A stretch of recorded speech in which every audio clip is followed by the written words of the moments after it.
Assalamu alaikum everyone. I hope you all are fine.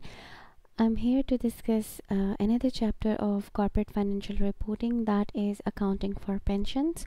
In this chapter we will be discussing about some basic plans of pension which are maintained by the organizations, and we will be talking about some schemes in which the investment is made for the employees. So let's start our discussion for this chapter with the introduction of pension. That what is pension?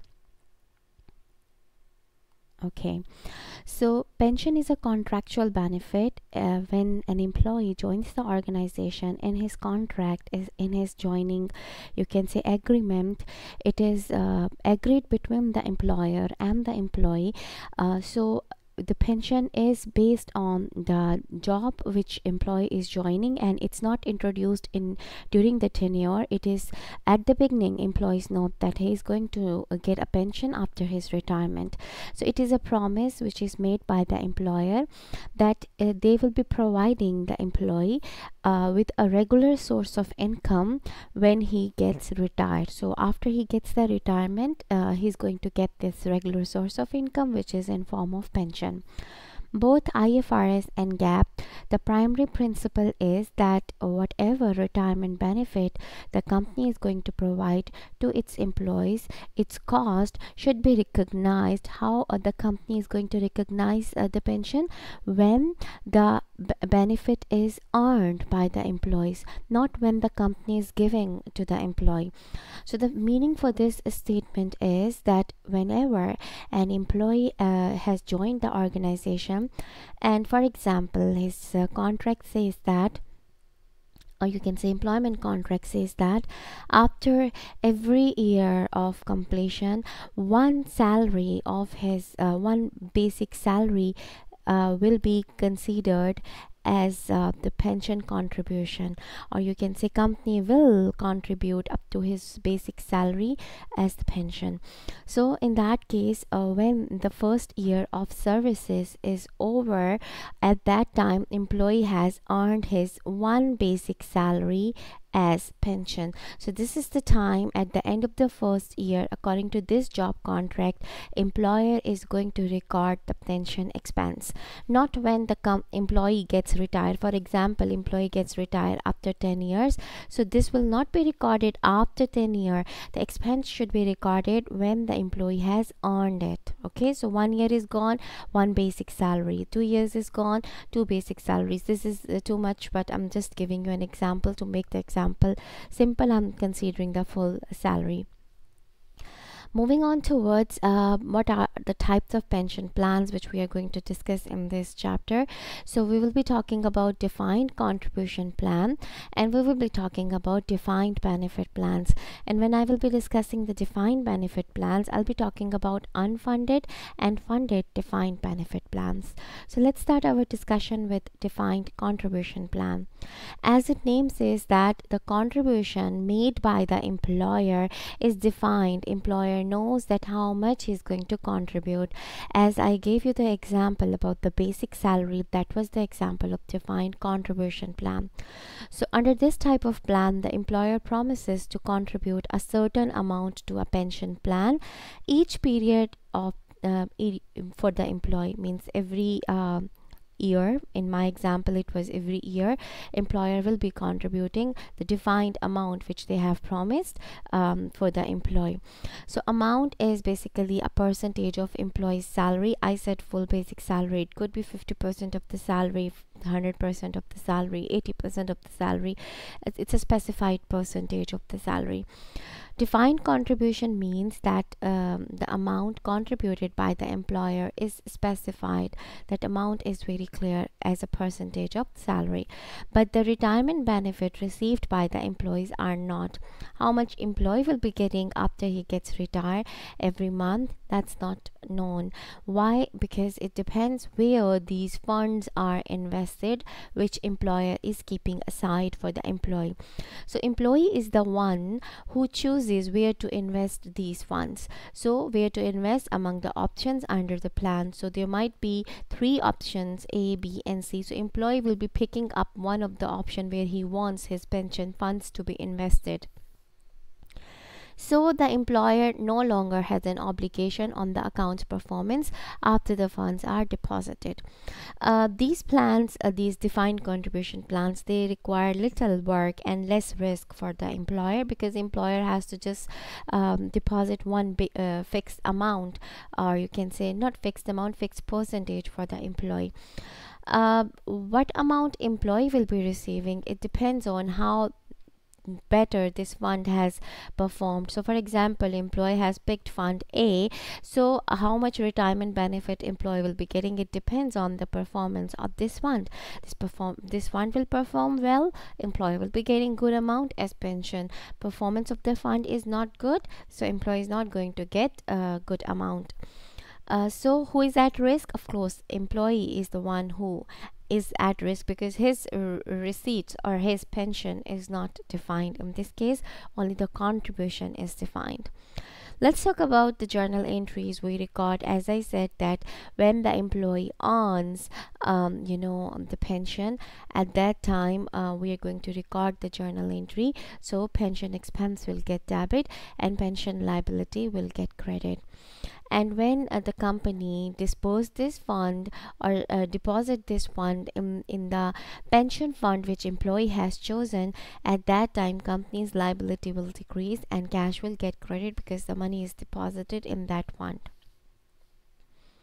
Let's talk about the second category of pension plans, that is defined benefit plan. Under this type of plan, the employer specifies the benefit the employee will be receiving during his retirement. So in this case, it's opposite to contribution. In contribution, employer defines what he is going to contribute, but here he defines what employee is going to receive during his retirement. So accounting for this type revolves around the estimation of the future payments to be made. So now in this type of plans, employer has to work a lot, so he has to do a lot of calculations. So he'll be talking about how much future payments he's supposed to do. It's an estimation because it's about future to the employee, and also he needs to recognize the related expenses when employee is rendering the services. I'm talking about pension expense, and that qualify them to receive the payment in the future under the term of the plan. So they say that employer has to do the calculation for the future payments, how much he has to record as pension expense during the service time of the employee, so that the future payments could be accommodated. Employer ensures that the cash contribution and the subsequent return on the pension fund assets are sufficient to cover the promises made to their employees. Now here, whatever is the pension fund, let's suppose employer is choosing option A, employer not employee, he's choosing option A, so he makes sure that this fund is enabled to earn good amount of money, so that the employee retirement benefit, all the employees retirement benefits could be met. Employer, he guarantees a specified retirement benefit, which each participant of a defined benefit plan based on the employee's salary, year of services, or a number of other factors. So employer, when he makes the promise to the employee, it depends on what is the salary of the employee, how many years of services he will be giving us, and also many other factors, maybe experience of employee and other requirements. So employee does not need to do a lot of working. He is not at risk because he has no control or very little control over the funds. He will be just receiving the retirement benefit later on. So who is at risk? In this case, employer is at risk. Due to this risk, defined benefit plans requires a huge amount of accrual projections. As I said, you will be doing a lot of estimations, so accrual projections. And also insurance should be there for these funds, so that the payments are guaranteed. And also making the cost, it makes the cost of administration very high, because company is working on all these calculations, so of course the staff is involved for this purpose. So administration of these funds are carrying huge amount of expenditures for the companies.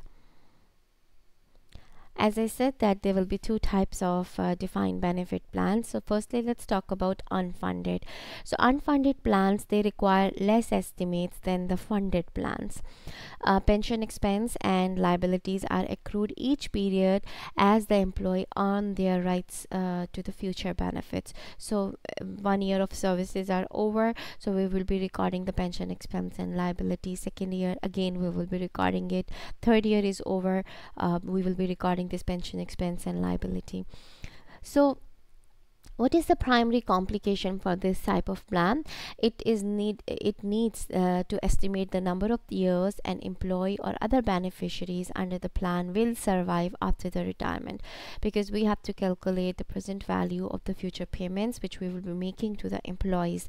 So that's why we need to calculate these calculation based on the estimate that on average employees will live for 10 years after the retirement, or 15 years, it depends.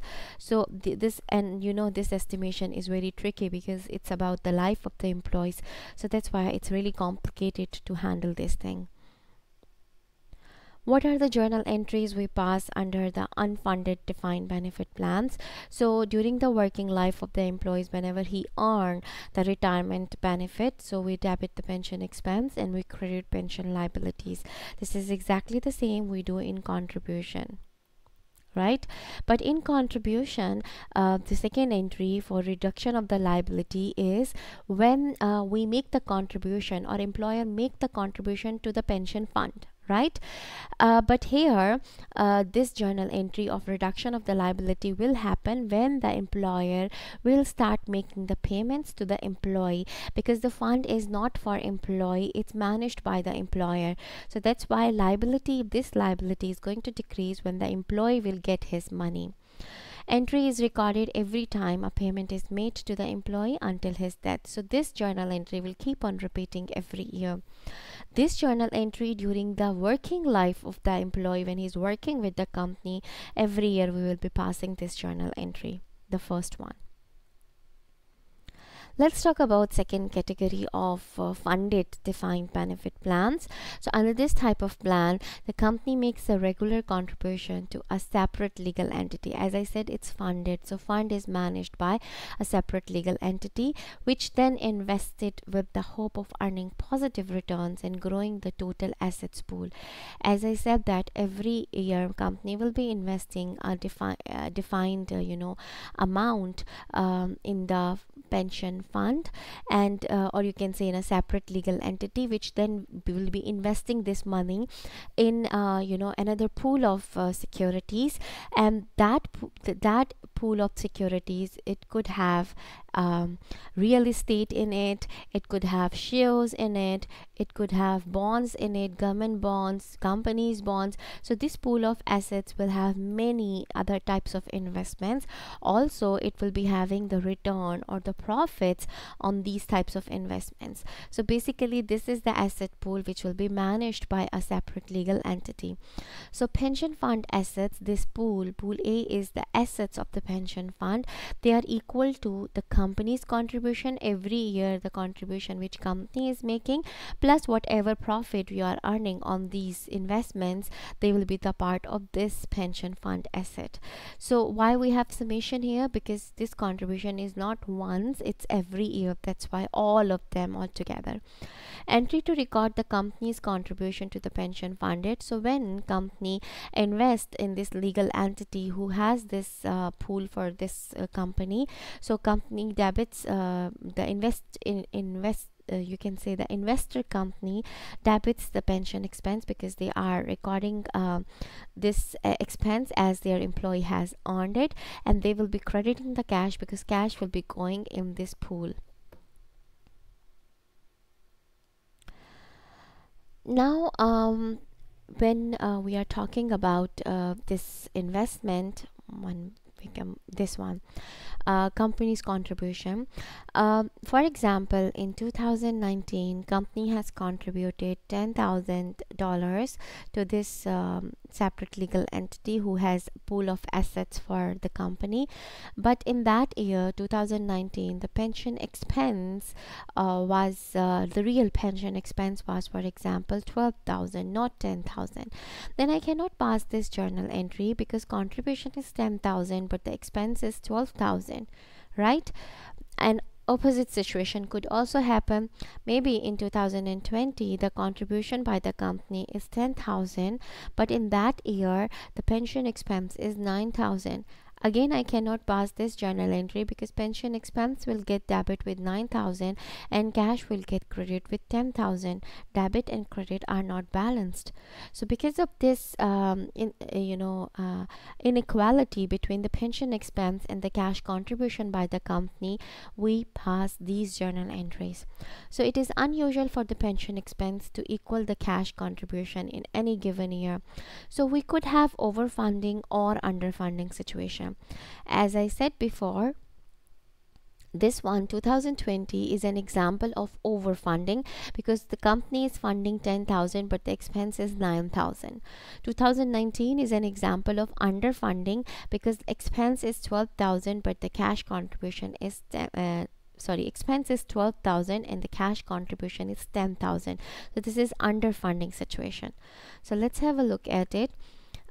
So when the cash contribution in a given year, in my example it was 10,000, is greater than the pension expense, in my example it was 9,000, the difference between these two amounts, the residual amount, is regarded as a debit, either increasing or decreasing the net overfund or underfund situation respectively. So for example, before, company was having a debit balance in the pension overfund situation. Already the company have an overfund situation, so we use a particular account that is known as pension asset or liability. This account will be having a liability if it's an underfund situation, and if an overfund situation is there, we will be having pension asset, but this full account is used. Okay, so for example, if we, in this example, we are having an overfund situation because we are contributing more but the expense is less, so overfund gives rise to pension asset and we debit it. If this account is already having a debit balance, so we are increasing the overfund situation. If this account is having before a credit balance from the previous year, so we are decreasing this credit balance by debiting it this year. This is what they are stating over here. So pension expense gets debit with 9,000. Cash gets credit because this is the contribution with 10,000. 1,000 is the pension asset or liability account. Let's talk about underfund situation. When the cash contribution, in my example it was 10,000, is less than the pension expense was 12,000 in 2019. So if you see, this is an underfund situation. We are contributing less but the expense is more, so difference is recorded as the credit by decreasing the overfund situation or increasing the net underfunding situation. Let's try to explain this as well. For example, we already have a debit balance in pension asset and liability account. So when we have underfund situation, we decrease it because underfund situation makes the things credit. If, for example, we already have a credit balance, not a debit balance, so we will be, this underfunding situation will be increasing the credit balance because it's already credit. So pension expense gets debit and pension asset and liability gets credit. Cash also gets credit. How much cash? 10,000. Pension expense is 12,000 and 2,000 pension asset and liability will get credit. Now, how do you calculate this pension expense? as I said, in some years it is overfunding situation, some years it is underfunding. So in this 9,000 and 12,000, how do we calculate this pension expense? So there are some factors which we do consider while calculating the pension expense, starting with the service cost. This pension expense depends on the service cost. Service cost is basically the present value of all the expected future benefits which employee will be earning during the accounting period. So basically, for example, in the future years, we have an estimated basic salary of the employee, and because that's in future, today we need to record the expense, so we will be calculating the present value of it. So service cost, which is the present value of the benefits earned by the employee during the accounting period. In order to calculate the present value, we need a discount rate. So the discount rate is usually the current market interest rate for high quality investments. The second point which we consider, that is the interest cost. Interest cost is basically an increase in the present value from the benefits earned in the previous years. For example, in 2018, the present value of the benefit was 20,000, means when you calculated this service cost, and in 2019 it goes to let's suppose 21,000, so it increased with 1,000. So we also consider the interest cost. Third is expected return on the plant assets. What does this mean? Plan assets. So what does this means? Plan assets means the securities in which the investment is made. As I told you before, we do investment in real estate, mutual funds, then stocks, bonds. So what these investments gives us a return. So it represents the current year earnings on the invested plan assets. So whatever investments we had, what return they provided us, that also helps us in calculating the pension expense. So we need to consider that. Moving on towards prior service cost, this is basically the term which we use to describe the change in the obligations for the employee services in the prior period. Why do the obligation changes? Because it arises from the changes to the plan arrangement in the current period. Means employee might get increase in salary, or some bonuses, or some deductions. So past services cost may be either positive or negative. Maybe it's increasing as compared to the previous years, maybe it is decreasing as compared to the previous years.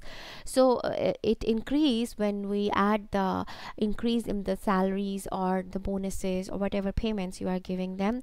So it increases where the benefits are introduced or improved in the you can say in the salary of the employee, and it decreases where the existing benefits are reduced. Maybe before an allowance was given to the employees, but now it's removed, so it will be decreasing the service cost for that employee. Moving on towards amortization of unrecognized gain and losses. So market instability does affect the pension expenses. The gain and losses component show the changes in the employer's projected benefits obligation and the market impact on the plan assets. So basically, when you invest in the stocks let's talk about the stocks first. When you invest in the stocks of a company, and that stock, they are for the investment nature is trading securities. So at the end of the year, the investment company in which this employer is investing, he compares the market value with the book value, and there might be unrealized unrealized or unrecognized gains and losses. So those gains and losses do affect the stock values, so we should consider them as well when we are calculating the pension expense. In addition to all these 5 points, also any curtailments or settlements, or you can say gain and losses from these curtailments and settlements, should also be considered when you are calculating the pension expense. Let's summarize this, and then we will be having a numerical for this. So if the pension plan assets are more than the pension plan obligations, you can say expense. So if the pension plan assets are more than the pension plan expense, so we say that it's an overfund situation. um, you can say obligations means dues. Let's all together how much all the employees has earned, okay? And pension plan assets are at any moment in your investment account for that pension. Let's suppose plan A you have chosen, so whatever is the total value of this plan A, that will be pension plan assets. This pension plan assets includes the company's contribution plus all the profits which this plan has gained, so that is the asset worth.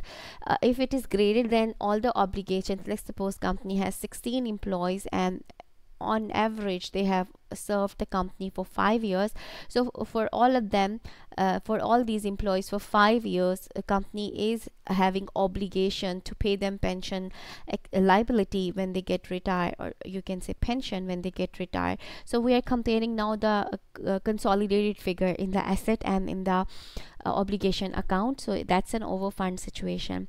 As a result, what happens, the pension assets appears in the balance sheet on the asset side because assets are more than the obligations.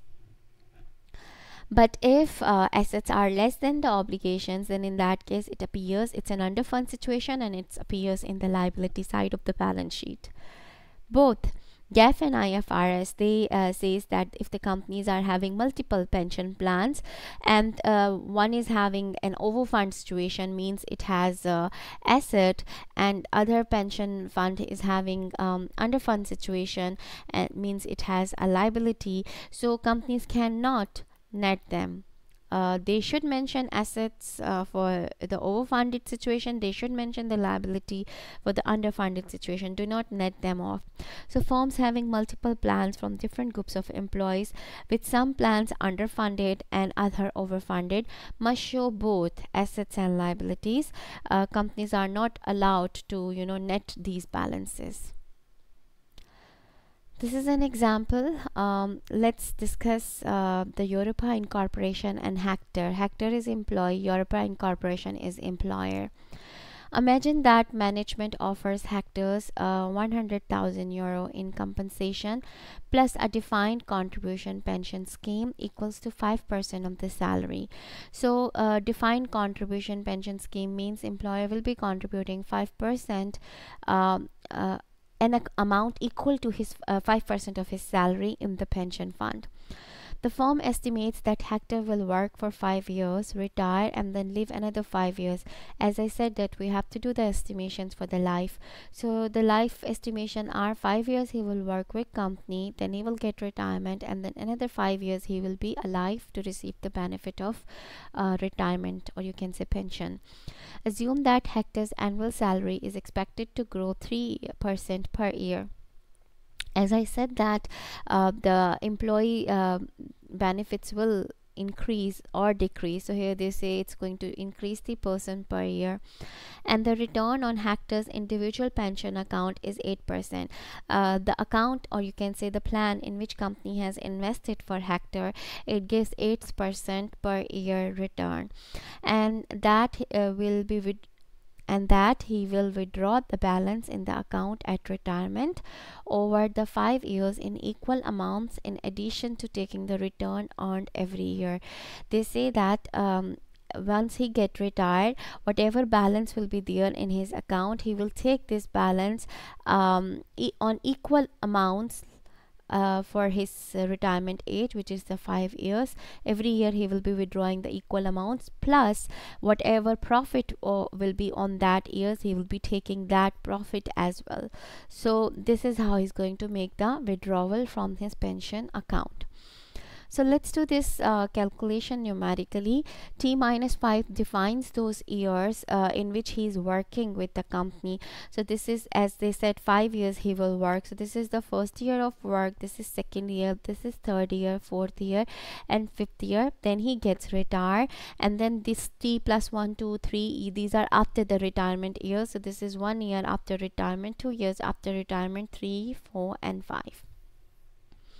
Now they said that Hector's salary is 100,000, and he is going to this salary is going to grow 3% every year. So let's calculate right his salary now. Right now his salary is 100,000. When I take 3% of 5%, one second, yes, 3%. When I take 3% of it, it becomes 103,000. 103,000 multiplied by, every year we have to make it increase. Okay, so how I'm going it do it for the second year.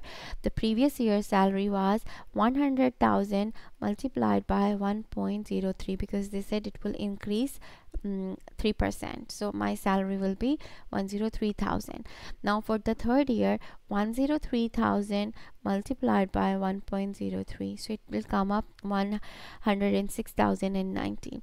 For the fourth year, it will be 106,090 multiplied by 1.03, so it will be 109,273. 109,273 multiplied by 1.03, so it will be 112,551. So 5 years he will be giving the services, so salary will be given only for 5 years. After the retirement, there is no salary. Moving on towards the contribution. As you see here in the question, they said the company will be contributing in a defined contribution pension scheme 5% of the salary, an amount equal to the 5% of the salary. Okay, so in the first year the salary is 100,000 multiplied by, so contribution is, if this is column A, how I'm row A, sorry, so how I'm calculating the row B. This is the B, it's equal to A multiplied by 0.05. So this is A, so whatever is here, multiply it with 0.05, you get 5,000 for the first year. This amount multiplied by 0.05, that is 5,150. This amount multiplied by 0.05, you get this amount. Like this, I calculated the contribution made by the company, which is equal to 5% of employee's salary. Once he gets retired, company will stop making the contribution in the pension account. Then how much return this account earns? Before that, we have to check that how much contribution are there, or what are the total asset in the pension account for the employee. So on the first year, when company deposit 5,000, so the asset account will have $5,000, right? And in that year there will be no profit, because the contribution, this is the first year of the contribution, there was zero balance before in this pension account. Then the second year comes. In the second year, the company will earn a profit on these assets, and as they said that the profit is 8% every year. So 8% of this 5,000, because this is the amount in the asset account. So if, let's suppose, this is C and this is row D, how do I calculate C? That is D multiplied by 0.08. so whatever balance you will have in this, you will be multiplying it with 0.08. so in the first year the balance was 5,000, you multiplied it with 0.08, the return comes as 8%. At the end of the second year, let's check the balance in the total asset account. This is opening balance 5,000, then 5,150 is the contribution by the company, plus this profit will be coming in the asset account. So total asset account will become 10,550.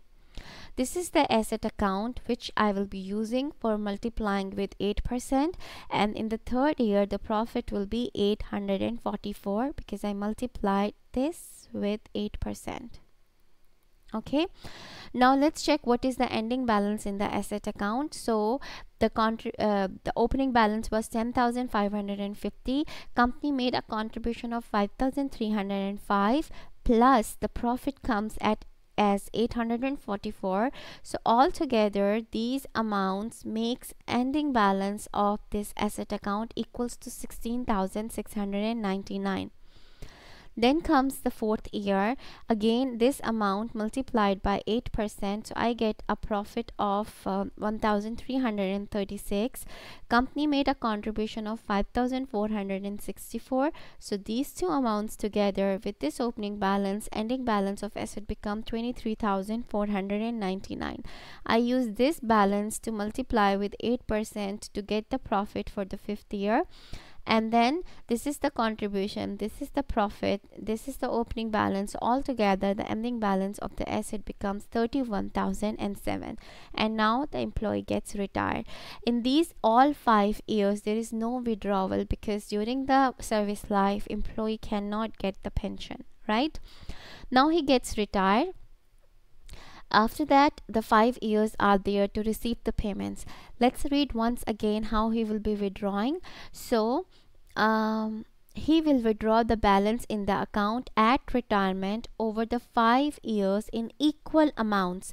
So whatever is ending balance of the asset at this moment, now we are going to divide it in 5 equal amounts to receive it every year, plus, means in addition to taking the return earned every year. From now onward, whatever profit the account will earn, he will withdraw that as well on the same year. Okay, so let's check it out. This is the ending balance, 31,007. So he will be taking this amount in 5 equal amounts, means every year he will be withdrawing 6,201 and 0.4 something. Okay, so we will take the rounded figure. Okay, now let's check what will happen in the first year of retirement. Okay, so firstly let's calculate the profit on this asset ending balance. So when I take 8%, that is 2,481. This is the profit. So he will be withdrawing this profit plus this amount from the fund. Okay, so now the fund ending balance will be how much? 31,007 was old, but this amount will be withdrawn, so remaining balance will be 24,805. Okay, this is the balance, and this is the profit, and this is the withdrawal amount together. This he is withdrawing. So how much withdrawal is there? 8,682. Moving on towards the second year, now the ending balance in the asset account was 24,805. I'll take 8% of it because profit is 8%, so that will be 1,984. This 1,984 plus this equal amount of 6,201 together he will be withdrawing, and his withdrawal will be 8,186. What about ending balance? The opening balance of total asset was 24,805. From the asset he withdrew 6,201.4.